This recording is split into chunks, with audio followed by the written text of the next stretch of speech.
Good evening. Good evening. It is so good to see each of you once again. What a blessing it is that we can be here in this warm building to worship our God together in fellowship, to study His precious will, to sing such wonderful songs. I believe in Jesus, and what a powerful message and song that truly is. Tonight we're going to begin a new series of lessons here on Sunday evenings looking at the book of Proverbs. And before I get into that though, I am reminded of the 1967 song the Beatles released. I wasn't born quite then, but my mom was a big fan. That was titled, All You Need Is Love. And when I think of the book of Proverbs, and I think in particular of the time frame in which we live in, especially the situations here in America and the world over, though this is a sweet sentiment, and though there is no doubt that we do indeed need more love in our country and the world over, I must say that love is not all we need, do we? Especially with the misconceptions of love that are out there. When we think of the world around us, when we think of the people around us, when we think of the things we see, whether it be on the news or we witness with our own eyes, the things we come across and see, there's a strong argument to be made that yes, we need love, but we also need some actual wisdom, don't we? In fact, it seems the longer and the older I get, the less the world around me seems to be smart. Unlike my parents who get smarter and smarter every year as I learn more and more from them and learn more and more from more and more of the lessons they taught me, the world around me doesn't seem to do the same. I'm not talking about worldly wisdom, of course, as you and I know, but divine wisdom. That wisdom, as James described in James chapter 3, 15 through 17, that wisdom that comes from above. The truth is, there's a lot of suffering in this world going on right now.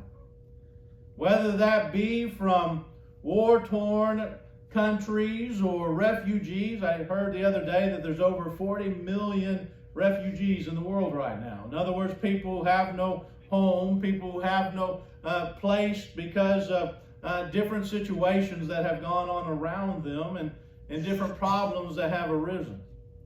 40 million in the world, or at least an estimate of that.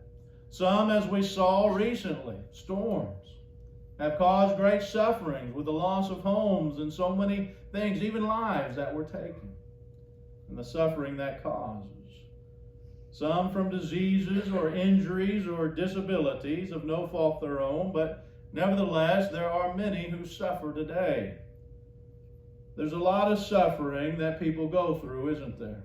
However, most people are suffering today because they've made bad choices in their lives. The wisdom from above, or the wisdom of God, was not the forefront of the choices that they made from the plethora before them each day, and it leads them down the path that might have momentary happiness, might have momentary joy, but eventually, because of its momentariness, leads to that which is not good, that which is bad, that which makes us suffer. Millions of people in and out of the church make choices every day that cause them to have a life of suffering, a life of challenges that they wouldn't have had they made the right decisions. That's why we're going to be studying from the book of Proverbs over the next several weeks. As I said before, I think we're in a situation where not only is it good for us to be reminded of the wise choices to make in life, but all the more important it is for us to be able to help others do the same.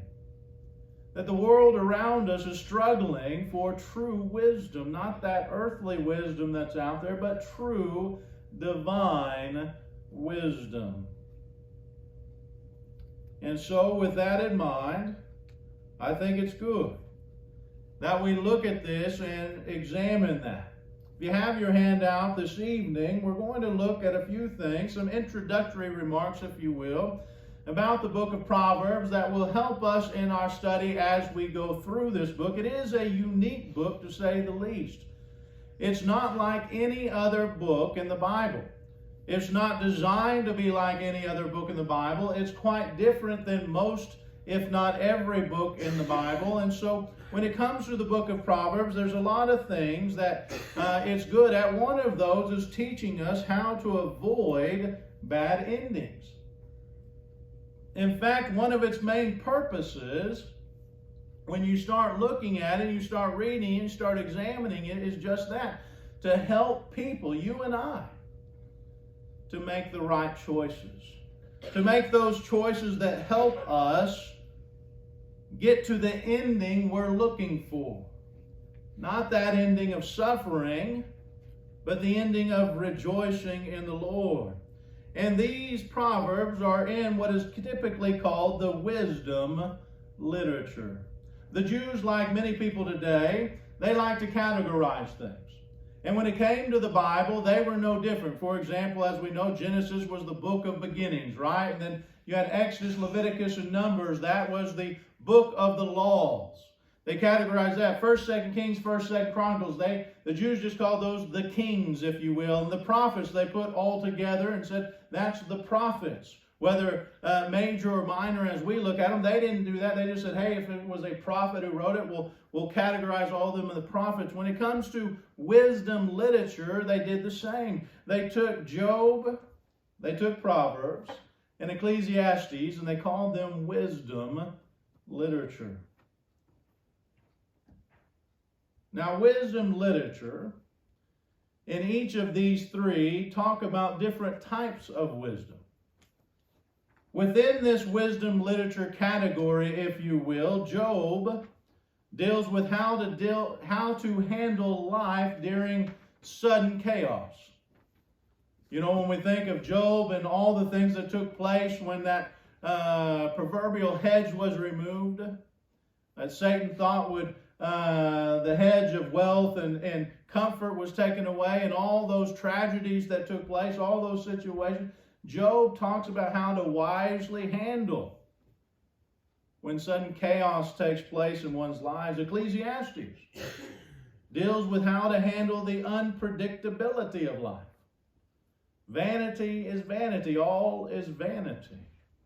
Chance happens to everyone. Ecclesiastes looks at the specifics of how unpredictable life can be. You think you're going one way, and then it can just change on you, right? And how to handle that. The book of Proverbs, unlike those two, is really a manual on living life. It's a manual on how to not just live life, but how to live the wisest life here on earth that's possible. Over and over, the basic theme of Proverbs is don't make dumb choices. You can either make the wise choice or the foolish choice, but don't make dumb choices. Over and over and over, we'll see that play out. We'll see that as it tries to get people and tries to advise people on how to make the proper, the wise choice. In other words, it pleads.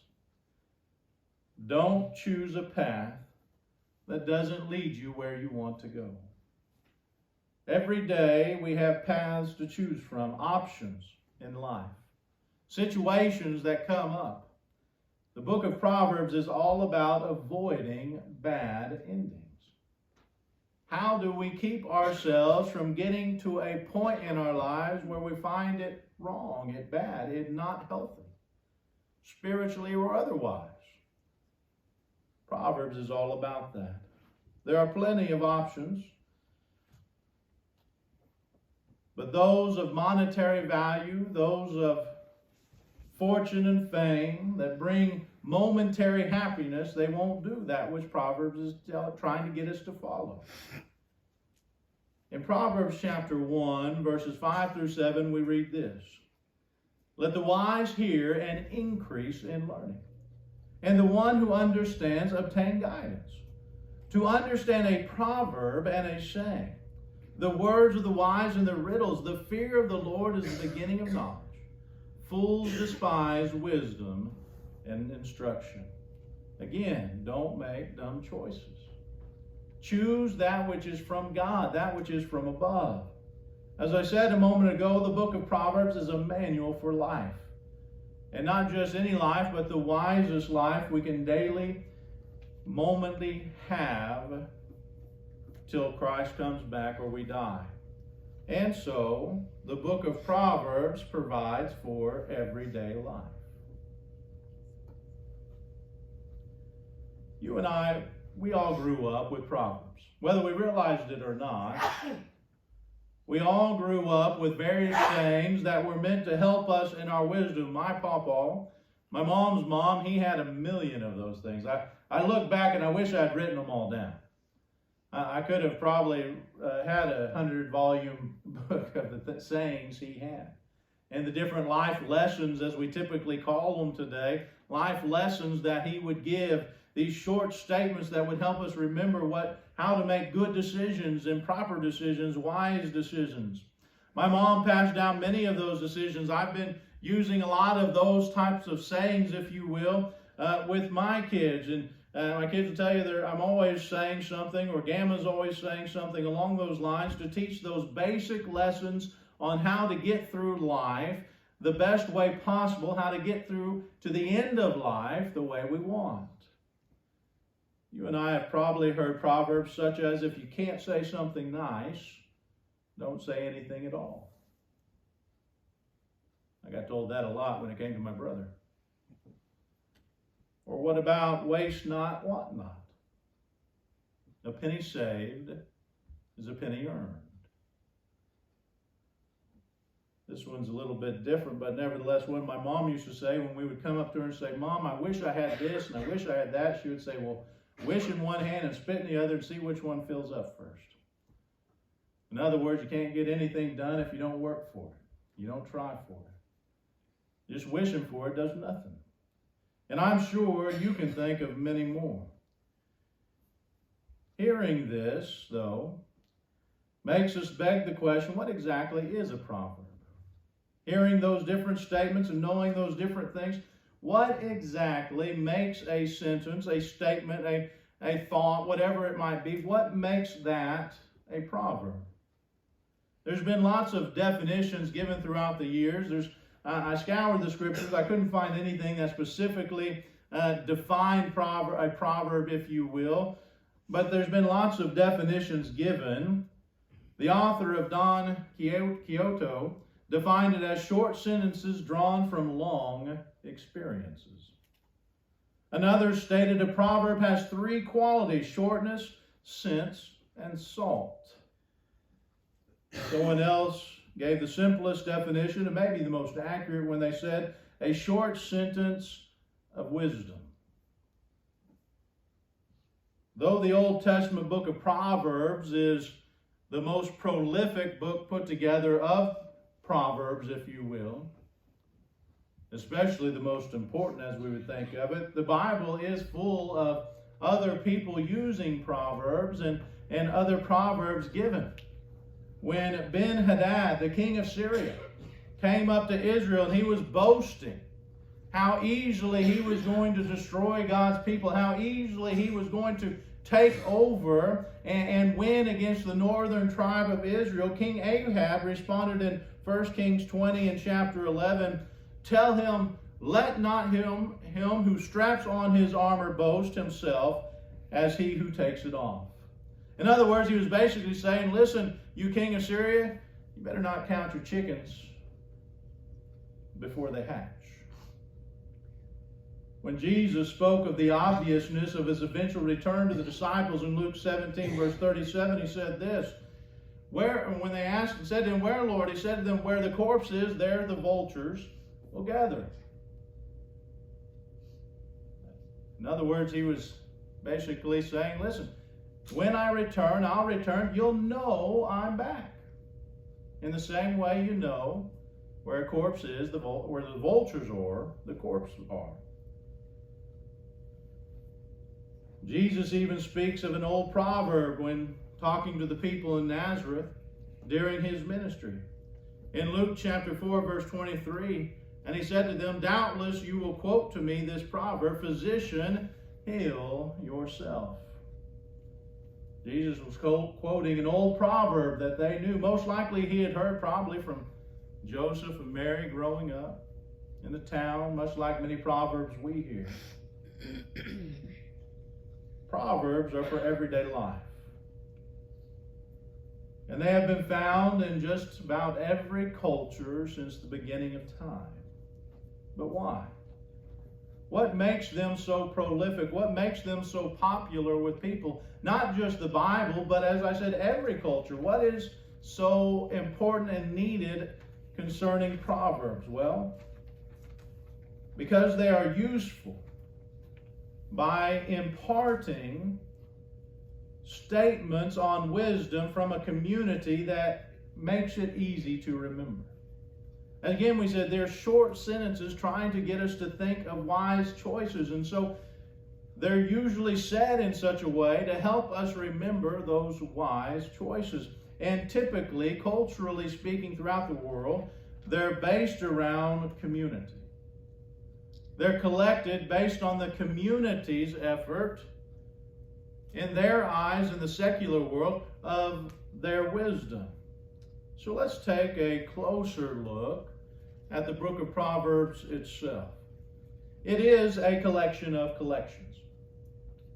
The book of Proverbs, when one begins to look at it, notices it doesn't have just a single author. It has several different authors. As we'll talk about in a moment, it contains more than 500 different sayings. Over 500 different sayings about wise choices that need to be made. Many of them are just simply one-liners. Short, simple statements. Some being more expansive, like in chapter 30 and 31. But nevertheless, most of those 500 are simply short statements. We see this in somewhat of a simple outline, if you will. This is one of the best ones I found. In chapters 1 through 9, the book of Proverbs is really talking about the value of wisdom. Most of the Proverbs deal with what value can be found in listening to the wisdom from above.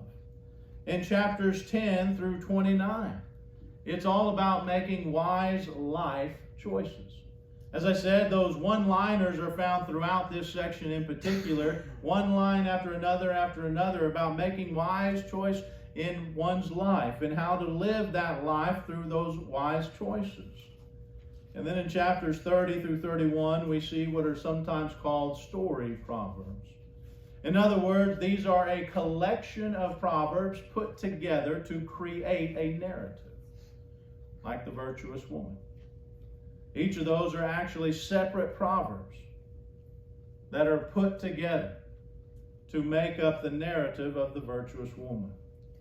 And so when we look at this collection of collections, there isn't a single source, but multiple sources that have either written these or gathered and collected these sources.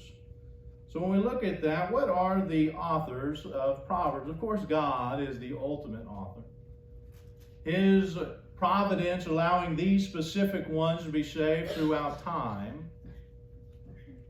We see his providence in such, and so obviously God is the author of the book.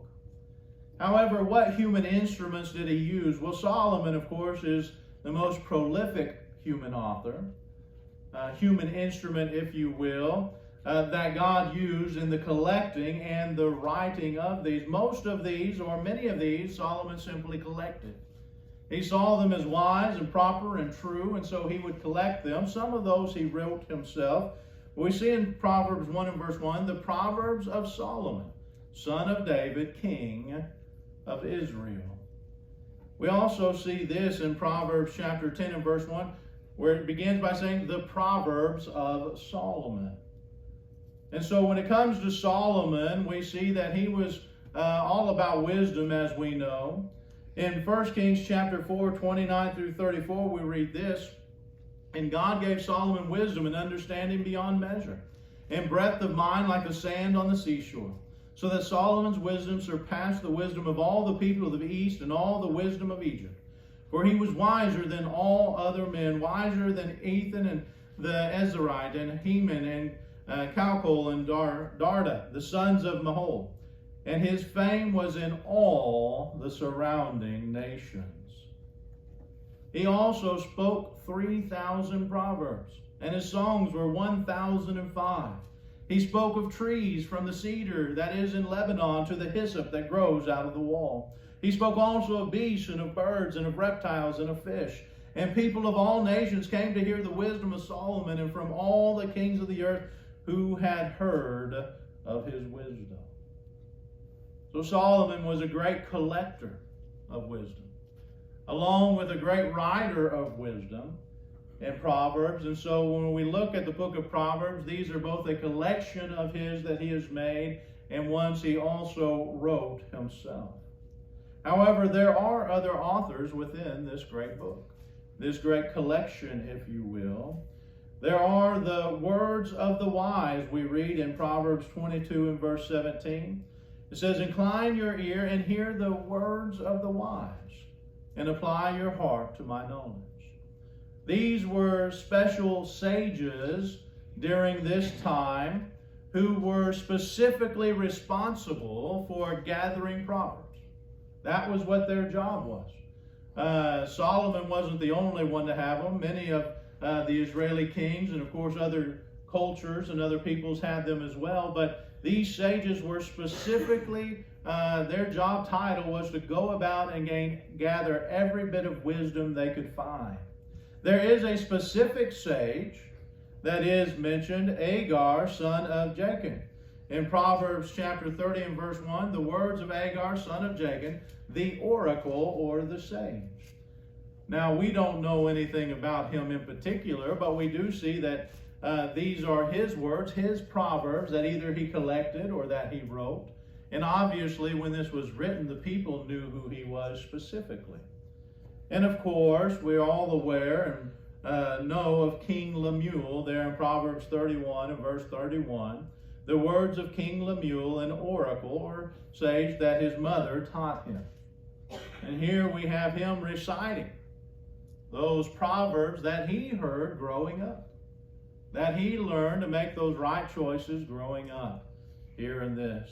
So when we look at the book of Proverbs, though we will not likely never know the original authors or earthly authors of some of these, each and every one of them God specifically picked out, whether it be from Solomon's collection or Agar's collection or King Lemuel's collection, or the wise men, those oracles, those sages. Whatever the case may be, God specifically picked the ones in this to help people in their walk through this life. Lastly, I want us to understand what Proverbs are not. When we think of the book of Proverbs, as I said, it is a very unique book from much of the rest of the Bible. Proverbs aren't primarily theological in nature. What I mean by that is that they are not, when we go to the book of Proverbs, they're not going to be talking about typically sin and redemption, God's grace, the coming Messiah, or the nature of God, these types of doctrinal issues, these type of theological discussions, like much of the other Bible. No, these are going to be looking specifically at how to live a good life, how to live a wise life. The book isn't designed to discuss these things. It isn't meant to discuss these things. Rather, making wise decisions, wise choices, as one goes from the time they wake up to the time they go to bed. Again, other books of the Bible deal specifically with those things, but the book of Proverbs isn't meant to do that. So Proverbs aren't primarily theological in nature. They're dealing with just everyday things. everyday situations people find themselves in, how we ought to react to authority, how we ought to react to our government, how hazardous risky behavior can be in one's lives if they're not careful, how to raise children, how to be a good parent, how to be a good child. So the book of Proverbs is about living a good life, a righteous life, but a good life, a wise life. Proverbs is about life in general. In the here and now, in the right this moment, in the choices we got to make right now, how do we make the wisest choice possible? Proverbs aren't also guaranteed outcomes. In other words, when a proverb is stated, it's giving you, as we've talked about before, the 99% likelihood. In other words, if you do this, if you do what the proverb says, there's a 99% chance it's going to turn out exactly like the proverb has suggested. A good example of this is in Proverbs chapter 10 and verse 4, where it says, "A slack hand causes poverty, but the hand of the diligent makes rich." What it's trying to get across, as we all know, is that, listen, hard work is what will allow someone to be successful. One who's lazy and doesn't care, they're not going to be successful in what they do. That is the 99.9% chance of reality. 99.9% of the time, the lazy will not be successful, and the hardworking will. But as you and I know, that's not a 100% chance reality. Ecclesiastes, which is often called the exceptions to the Proverbs, in Ecclesiastes 9:11 gives an exception to this, where Solomon there wrote, "Again I saw that under the sun the race is not to the swift, nor the battle to the strong, nor bread to the wise, nor riches to the intelligent, nor favor to those with knowledge, but time and chance happen to them all." In other words, Solomon says, listen, you can work your hardest, and you can be the strongest in battle, and you can be the hardest and wisest worker, but that doesn't mean everything's going to work out like you want. Time and chance, it happens to people. Circumstances happen that aren't in your control or aren't in people's control. And so here in Ecclesiastes 9:11, we see the exception to the Proverbs. So Proverbs aren't necessarily theological in nature. As I said, they deal with daily life, and there are exceptions to their rules. Train up a child in the way he should go, and when he's old, he will not depart from it. That's the 99% rule. But as we know, free will does exist, and there are those who will, even though they were raised right, go the wrong direction. It's just reality.